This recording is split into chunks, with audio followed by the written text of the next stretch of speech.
We got J Dilla in the house. Yes. At last. It's an Yes. honor. Ladies and gentlemen, for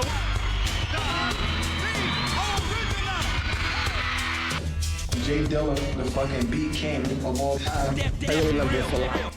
James DeWitt Yancey, or better known as J Dilla or JD, was one of the most influential underground hip-hop producers from the late 1990s and early 2000s.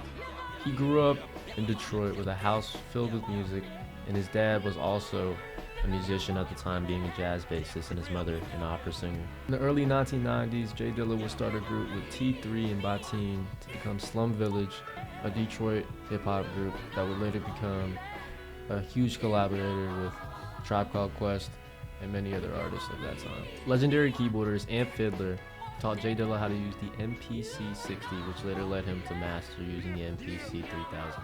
His use of samples using the MPC machines made him one of the most unique producers at the time. His different way of using the time correction feature on the MPC made him stand out, giving his beats a human feel instead of a robotic one. His beats and the music, the Slum Village, quickly caught wind and got the attention of legendary hip-hop producer Q-Tip from Tribe Called Quest. Q-Tip liked him so much that he flew him out to New York at just 20 years old, and that led him to produce for artists like The Pharcyde, Common, and Erykah Badu. Even though he produced for all the big names in the industry, he was an introvert. So much so that he didn't even want to leave his Detroit home. So the artists came to him, and would make their music in his basement. It was filled with records and posters, and music just surrounded the entire room itself. But after touring and continuing to make music, J Dilla was diagnosed with a deadly blood disease, TTP, and lupus, after coming back from a European tour.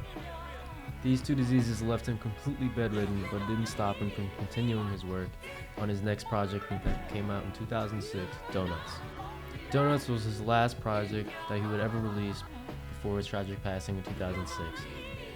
One of the reasons he's one of my favorite producers is that when he was bedridden in the hospital and dying, he continued to work on his project and only wanted for his album to be finished before his passing. And I think that's one of the best qualities that he had, that he never stopped even though he was in so much pain.